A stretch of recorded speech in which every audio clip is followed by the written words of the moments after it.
final presenter. Thank you, Alicia. Yes, I have been with DAPS since 2019, and I am thrilled that I was the board president of our organization for the last year. And I cannot tell you how much we appreciate your attendance today. This just reaffirms our faith that DAPS is doing the right thing for the PD community and giving you information and bringing a sense of community to you. So at the end of our afternoon today, I encourage you to go by and pick up one of the brochures from the Dallas Area Parkinson Society. It has our contact information. If you are not receiving emails or if you would like to be connected to our newsletter, just become connected. Just become part of our community. And so I encourage you to go by and get one of our pamphlets for your information. And with that, I'm pleased to introduce to you, I just met him earlier today. His name is Dr. Bradley McDaniels. He's the assistant professor at the University of North Texas, and he is the coordinator for the Rehabilitation Studies program. His research focuses on the neuropsychiatric manifestations of Parkinson's disease with a particular interest in apathy and the challenges of loneliness and social isolation. He hopes to validate interventions that can improve the quality of our life and change the disease trajectory.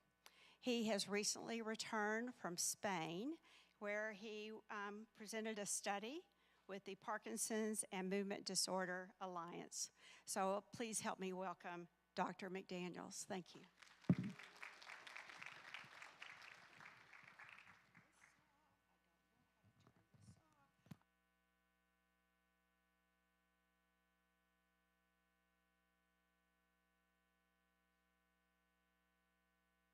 Thank you for the kind introduction, and I'm excited to be here with you guys. You know, anytime I get a chance to talk about these things, it's fun.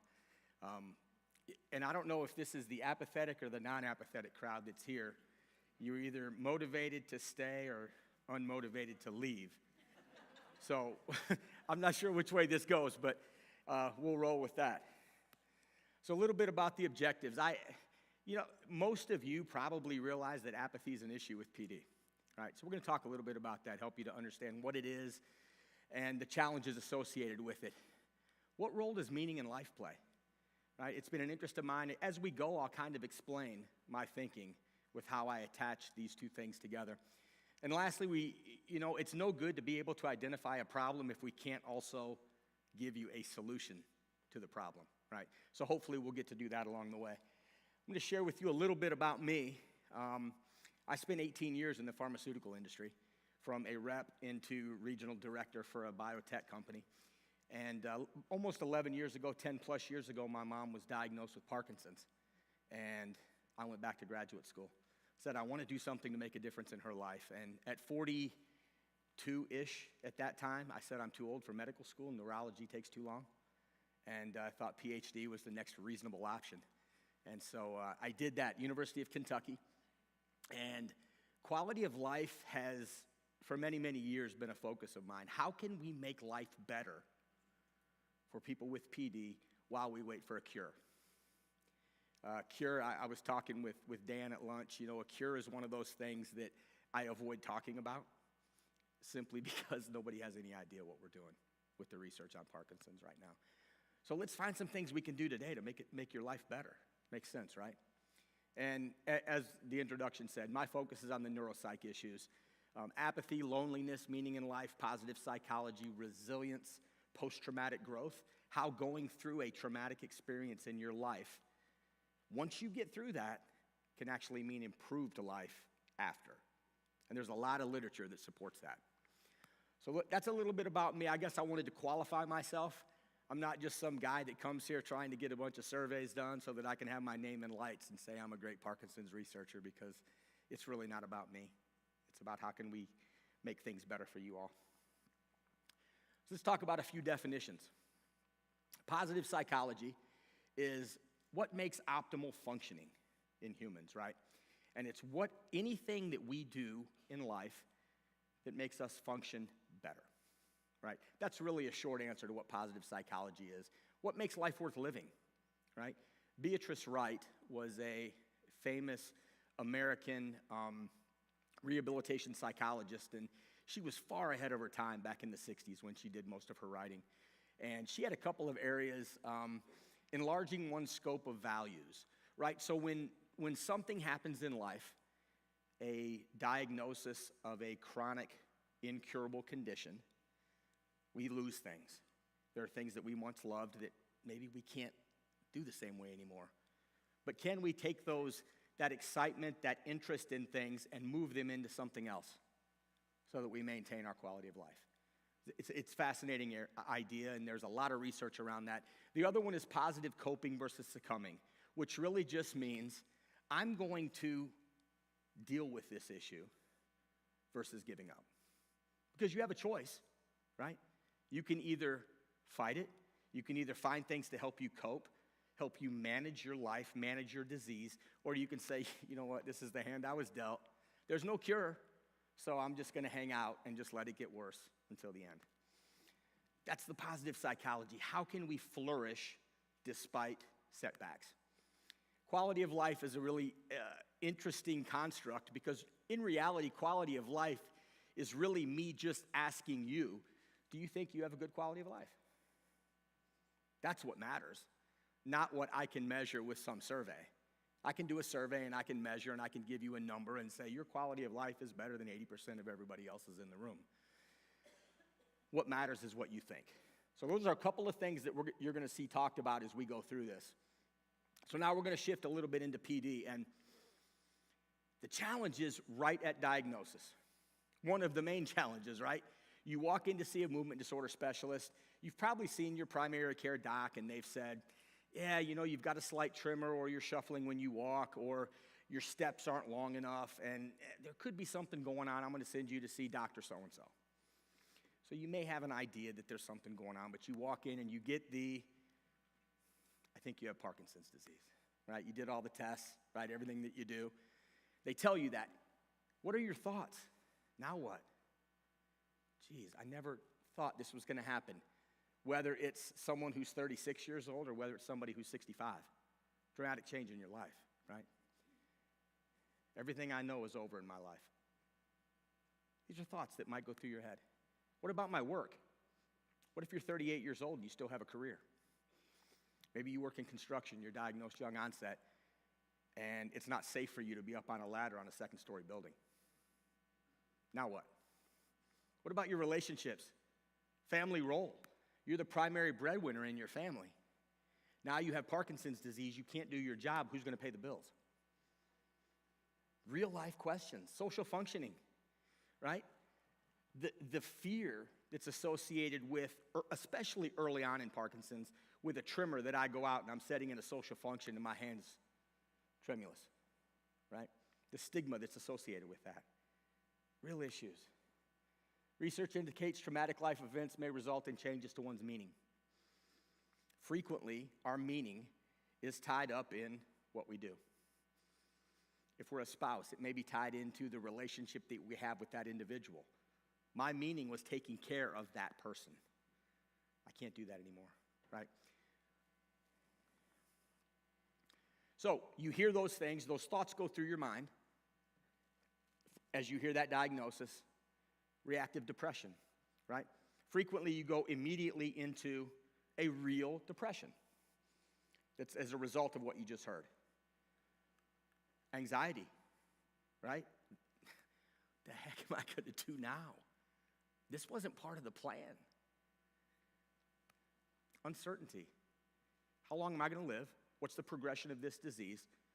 We heard earlier that Parkinson's is very heterogeneous, right? The way it happens for one person is not necessarily the way it happens for the next. You ask someone, what can I expect from this diagnosis? The expectation is it will progress. Next year, I don't know. 5 years, maybe. Who knows, right? Anger, possible. Angry that this happened. Apathy. Just give up. No motivation to do anything. experiential avoidance. I added that one in there because I think it's an interesting concept to think that I have this tremor, I have this gait issue, and I don't want to go out in public and be around other people who might judge me because of that. So I stay home. Very similar to what happens with apathy. The motivation is just different, but the outcome looks the same. So what do we do with this stuff? This is a lot of stuff, and those of you who have been diagnosed with PD, I promise you've had some of these, may still have them to this day, right? So apathy is the main thing that I talk about. Apathy, I'm interested in it because there is no solution yet. They try everything, SSRIs, SNRIs, cholinesterase inhibitors, dopamine, right? All of these things doctors are throwing at apathy. Sometimes it works, sometimes it doesn't, but there's really no data saying what works. So it's a common neuropsychiatric syndrome. The numbers are about 40% if you look at the aggregate. I gave a range of 13 to 70, which is pretty realistic. So it's up there with depression and anxiety as some of the most common issues. It's really a lack of motivation and goal-directed behavior. I just don't feel like doing it. Doctor says you need to exercise. I know. I just don't, right? It's a real problem. It's a real problem. No consistent treatment, I talked about that. Among the most common factors negatively affecting health-related quality of life in PD. Top 5 or 6 issues that you'll see. You know, many of you have heard that, we know PD is a motor disease, right? But it's a lot of the non-motor stuff that causes the issues, the neuropsych things, that cause the quality of life issues. You can typically treat a tremor, right? There are meds you can use to treat that. But some of these neuropsych things you just can't treat. So what do we do with it? So I'm a big fan of a guy named Viktor Frankl. He is an Austrian psychiatrist, and he was in a concentration camp back in World War I and lost his whole family. They all died except for him. And while he was in these camps, he switched around from Auschwitz, and I can't remember the other one off the top of my head, but while he was in there, he began to have these ideas. What is it that makes someone live versus someone who dies? You all have the same food. You all get treated the same way.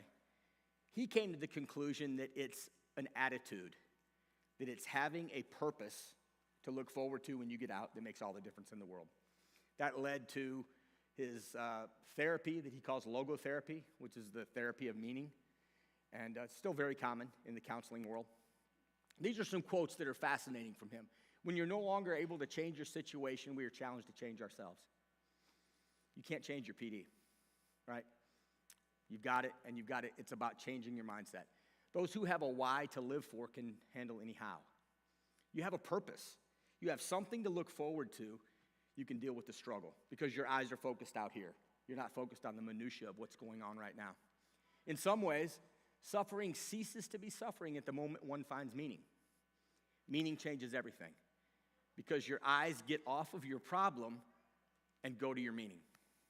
We're not focused on what's going on. And lastly, striving to find meaning in one's life is the primary motivational force in man. That's a pretty powerful statement, right? I knew nothing about meaning in life until I read his book, 8, 9 years ago. And it changed my life. And I wholeheartedly agree with this stuff. Is meaning in life something that's talked about a lot, that's researched a lot? I just did a Google Scholar search about a week ago. 5.9 million hits for quality of life. That's a fair amount. 4.5 for meaning in life. There are less hits about depression than there are meaning in life. I would have never guessed that. I would have thought depression was a lot more common. Not even 1 million for Parkinson's disease. Very common, very researched area. And the research has grown in the last decade tenfold. Before 10 years ago, there wasn't a lot. But there are some researchers around the country that have done tremendous work in this area. So it's important, I think, that we define what this is that we're talking about. I'm talking about meaning in life, not the meaning of life. Two very different constructs. Meaning of life is kind of this esoteric thing. Why are we here? Why are humans on the earth? Right? You could sit down and have a beer with a friend and talk about that concept. And is there an answer to that? I don't know. But from a research perspective, I don't like that because I can't measure that. I can't measure meaning of life. I can measure your meaning in life. And the meaning in life is what you define it as. What gives your life some purpose? What gives you significance in your life? Traumatic events may result in changes to one's meaning in life. We talked about that. A clear sense of meaning and purpose can add something positive and result in great things in health outcomes. So it's important that we understand meaning in life is a big deal. I skipped the domain level. We can have meaning in different areas, and if you look at the meaning literature and you look at a meta-analysis of all of it, there are a few areas that are critically important to meaning in life. Spirituality, relationships, and work. Those are the top three in almost every study that's been done. Ask somebody about their meaning in life, and it's going to usually fall into one of those three categories, right? We'll talk a little bit more about why that matters in a few minutes. So how do we define meaning in life? How do I measure it from a research perspective? The newest research now has said that it's a tripartite model. There are three components to it. The first one is significance. Extent that my life matters. I have inherent value. My life is worth it. Do you feel that about yourself? It's one of the three things that you need to have to be able to say, my life has meaning. Coherence. Does your life make sense in the broader view of how you view the world, how you view things happen? Does it kind of just make sense that you fit in? You're the puzzle piece that fits into this part. The last one is purpose. Meaning and purpose are frequently used interchangeably. Viktor Frankl had words that differentiated those two. So I would always default to him. You can look at literature today and you'll see guys that publish and they say they're the same thing, or purpose is the higher order over meaning. I kind of go back to Frankl because he's the guy who coined all of this stuff. And he says there's a difference. And so does your life have purpose? Is there some highly valued goal out in front of you that you want to reach? It's essential. Think about it in your own lives.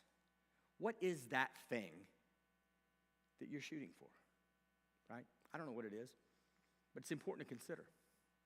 So if I was going to do a study and I was going to measure meaning in life, I would use a survey instrument that measures these three things. And there are two different ones now that are validated, that are very good and used regularly. So I always think it's important to talk about, so what if I have more meaning in life? What difference does it make? It might help apathy. That's great.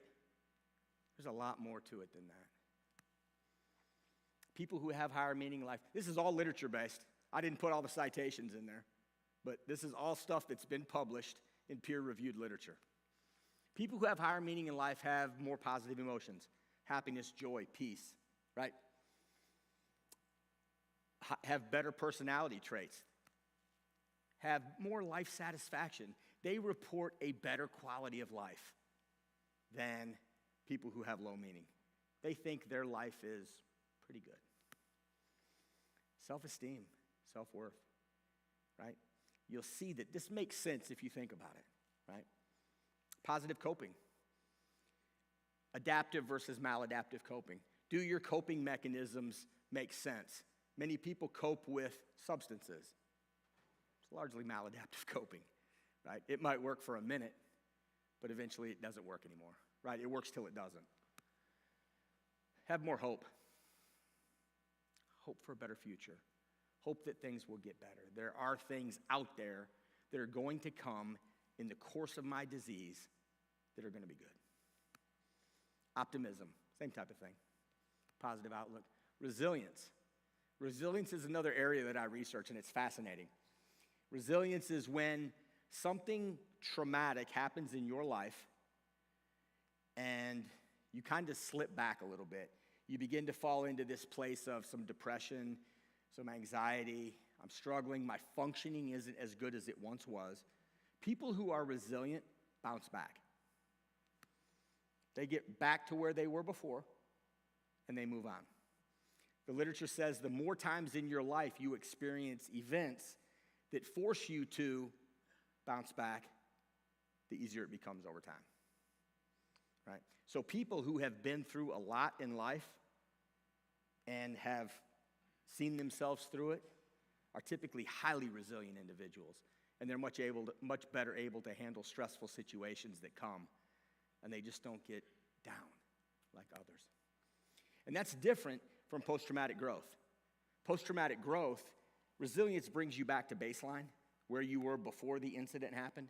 Post-traumatic growth says you're better than you ever were before. And that's not uncommon in chronic illness and disability. There are many people I've met who have experienced an adventitious disability, something that happens in their lives. It's a setback. They work through it. They get to a place, and they've had new experiences that they never would have experienced without that setback. And there are many that I talk to who say, I wouldn't go back if I could.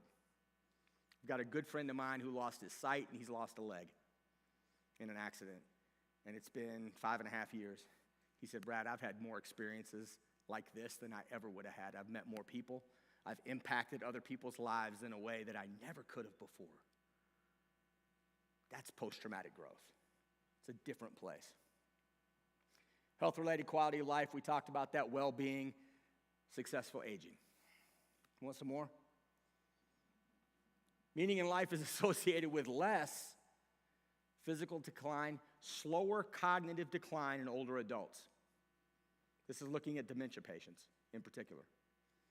Pretty impressive, right? Fits into Parkinson's disease. I believe there's a little cognitive component to Parkinson's disease, right? So I would pay attention to that. Less PTSD, less hypertension, less negative affect, right? Just feeling down, the blues, feeling in the dump. Less depression, clinical depression, less anxiety, less suicidal ideation, less substance abuse, less need for therapy. I mean, we could really stop right there, right? All the positives and all the things that it prevents. I mean, I want that pill. Whatever pill I take to get me all of that stuff, I'm in, right? And it's as easy as finding meaning in life. It's really not that hard to do. Last one. This is the impressive one. People who had higher meaning in life had lower rates of mortality. This was done by a researcher named Patricia Boyle. I think it was 2009, so it's been a little while since she did this. They controlled for all co-occurring morbidities, any other illnesses that you had, obesity, high blood pressure, all of that. They controlled for it all, looked at people 65 years and older over a 5-year span. Those who had higher meaning in life had an 11% decreased chance of mortality at 5 years. It's impressive. 11% decreased mortality, just because they reported higher meaning in life. Why is that? Well, look at the list before. You don't have all this stuff. What are the things that cause people to die? Hypertension, right? Depression, suicidal ideation, right? The list before, all of these positive things. We know the associations between hope and optimism and outcomes. Very solid. People who have more optimism, who have more hope in their life, have better health outcomes in general. So it all makes sense. So, what about people in PD? Right? This is the general population. Some of it was done in people with dementia. Some of it was done in older adults in particular. So, some colleagues of mine and I, we did a study and we said, all right, let's look at meaning in life and apathy in people with PD. Let's see if we can find a correlation between those two. People with higher meaning in life have lower apathy when controlling for all other variables in PD. It holds true. Same with people in PD as it is with other groups. So it's the first study that's looked at this relationship, and it's getting ready to be published. I just got the proofs yesterday, and so it'll be out probably in the next 30 days. It's pretty exciting stuff, because now we get to move to the next stage where we say, can we develop an intervention that's going to make a difference in this?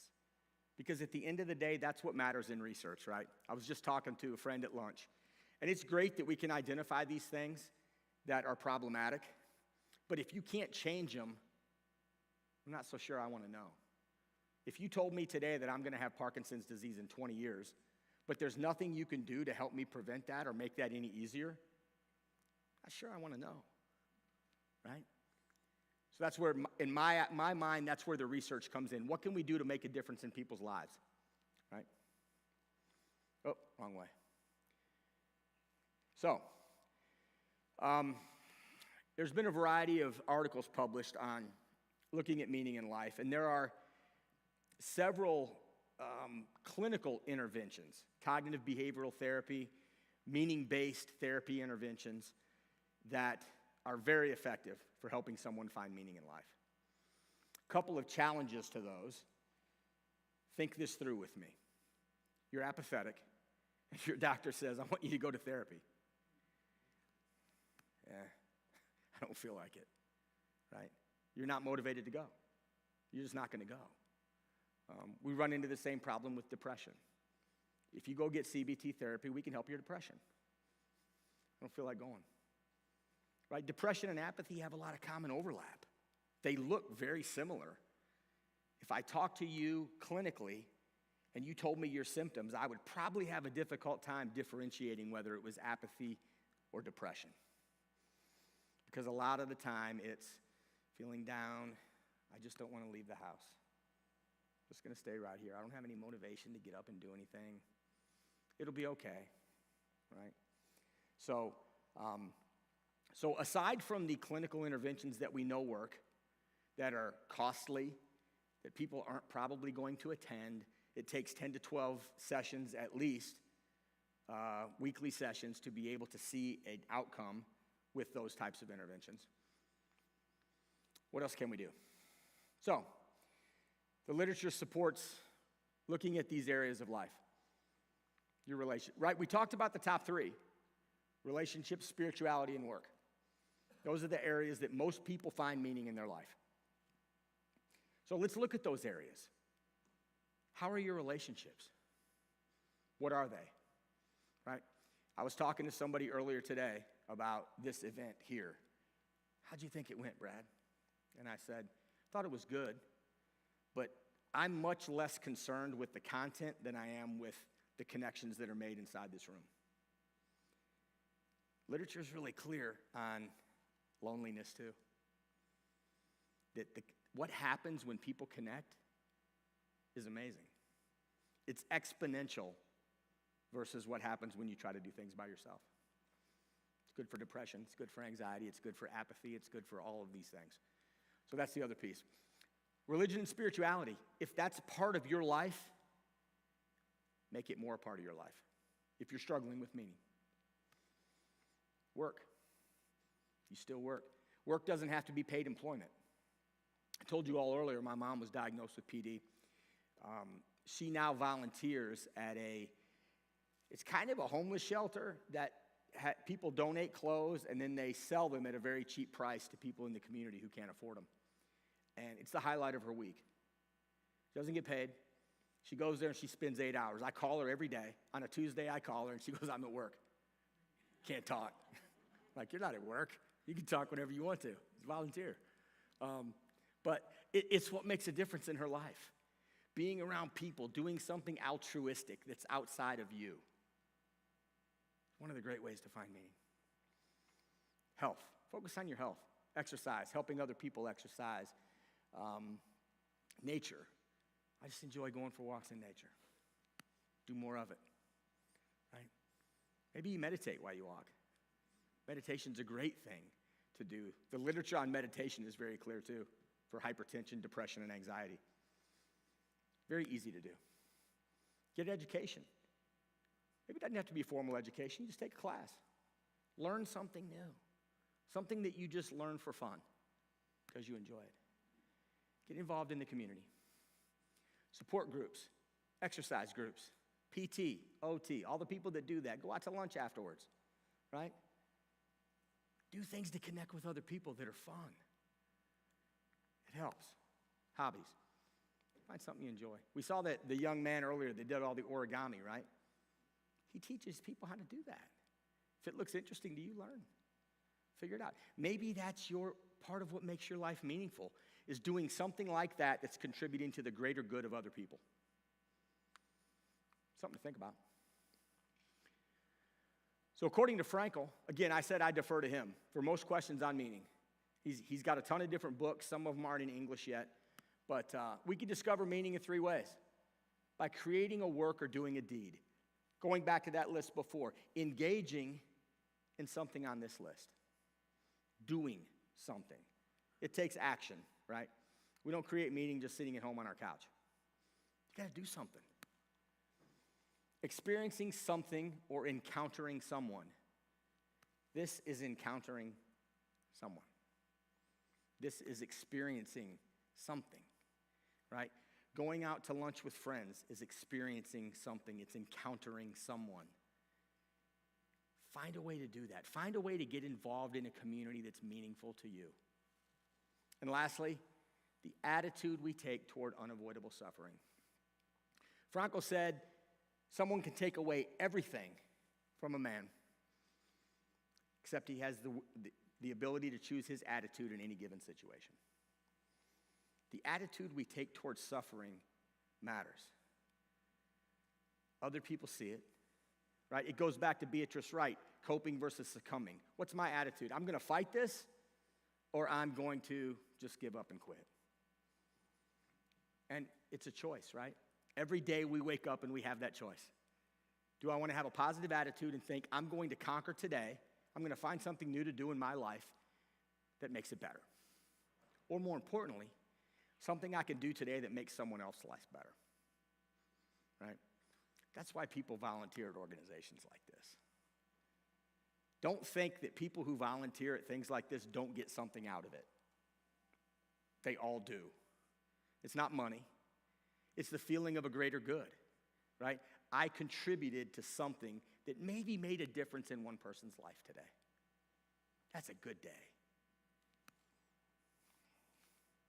Martin Seligman, I talked about positive psychology at the beginning. He's the father of positive psychology. And it's been about 20 years since, the positive psych movement came out. And it was really a referendum on what we knew about psychology at the time. Psychology for years had been focused on deficits. Let's talk about all of these bad things that you have and figure out how to cure them. Martin Seligman came out and said, well, what about all of these great things that you have?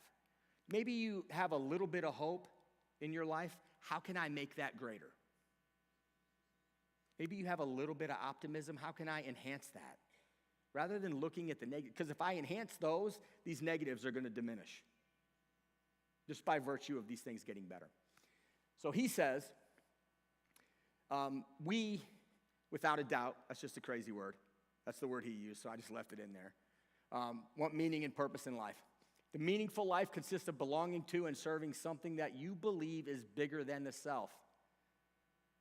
And humanity creates all the positive instructions to allow this. Religion, political party, being green, Boy Scouts, family, PD support group, PD exercise group, DAPS, SkyPass Foundation, right? Pick the group, doesn't matter. But that's exactly what he's saying at the end. Get involved. Get involved. Help someone else change their life. And by doing that, your life will change. Try it and see if I'm right. Because the literature's clear. And I've seen it. I've seen it happen in too many people's lives. There are people in this room that I've seen who have been through really tough struggles. And you meet them today and you talk to them today, you don't hear about it. They don't sit down at the table and go, let me tell you how crappy my life is.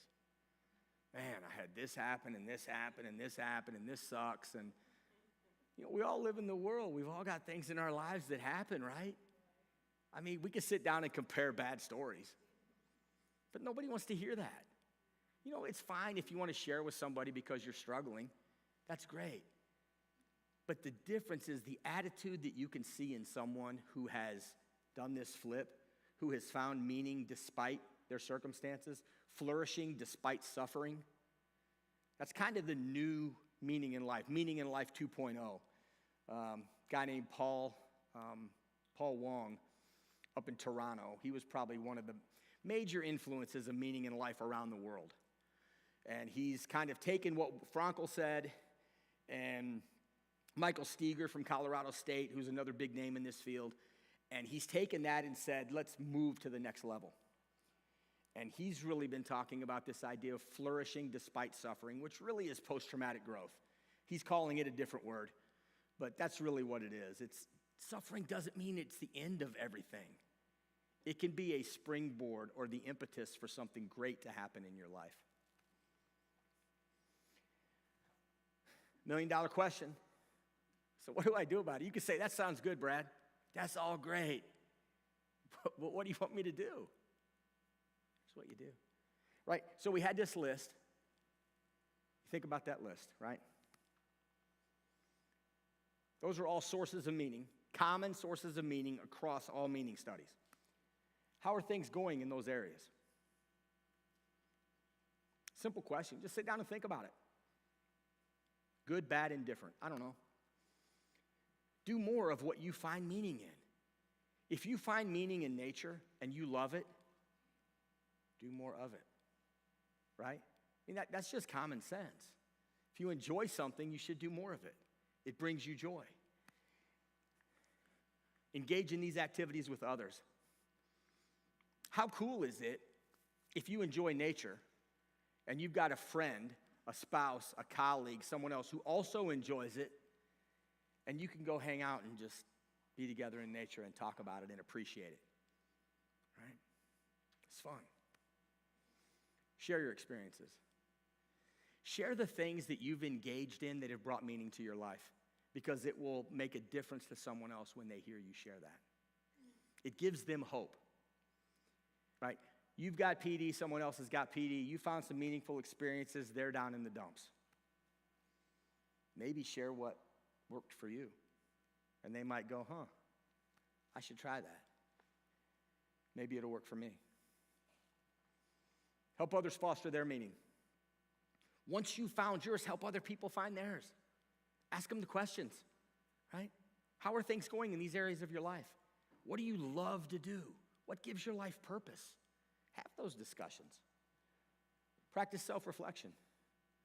Spend time thinking about those areas of your life. How am I doing? You start feeling bad, begin to reevaluate. How are those areas? Read inspirational books. Viktor Frankl's Man's Search for Meaning. Highly recommend it if you've never read it. Very powerful book. You'll understand the way that the human mind can overcome suffering. I mean, and I think that I've had suffering in my life till I read Viktor Frankl. I mean, concentration camps in Nazi Germany, right? Crazy. So I hope that you found some things that I mentioned today that made you think, made you say, I can do that, I want to do that, and there's hope. That's all I've got. Thanks. I'm happy to take questions if you have them.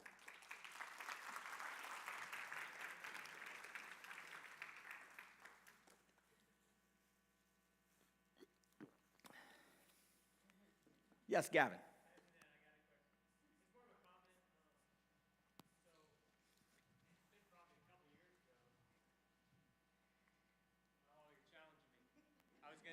I was gonna do with the challenge. Okay, now making it easy. All right. A couple years ago, somewhere online I saw this survey that was being done.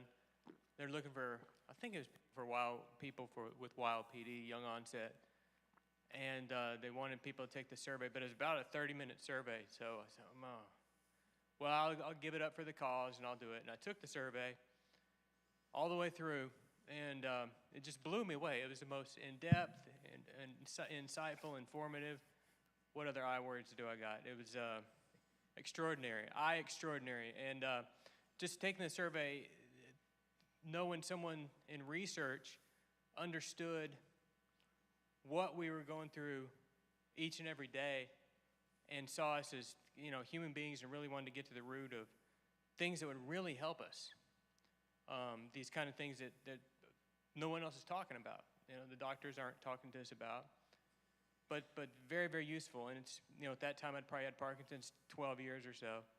And I'd kind of realized, like, wow, what he's talking about in these questions, really, really impactful stuff no one else is talking about. So anyway, I said, I got to contact this guy. I contacted him.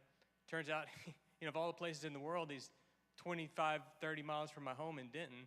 So we've got together, and, you know, now we sit down and talk and become friends and have these great conversations. It's just really, really such an asset to have someone like that within our community who is like he's embedded among us. His mom has Parkinson's. Anyway, I'm going on too long, but like I'm really, really, it's so fortunate to have a guy like this, not only in our community of Parkinson's, but in our local community. And I just want to say thanks for all Brad has done, because he goes above and beyond, way beyond, I'm sure, what he's getting paid for any of this. Thank you, Gavin.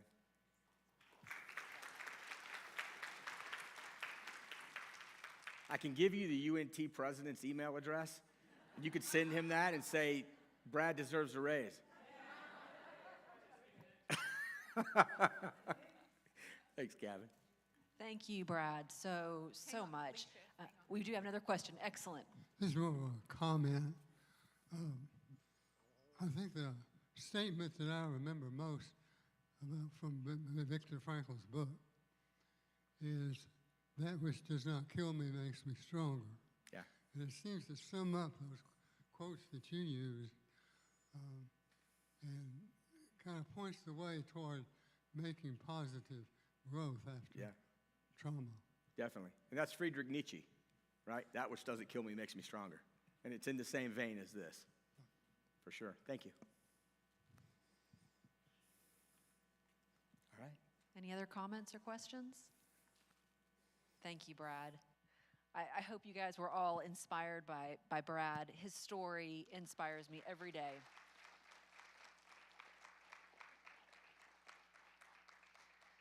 And I just want to say that when I look out, there are so many of you that I think, wow, you are such an inspiration.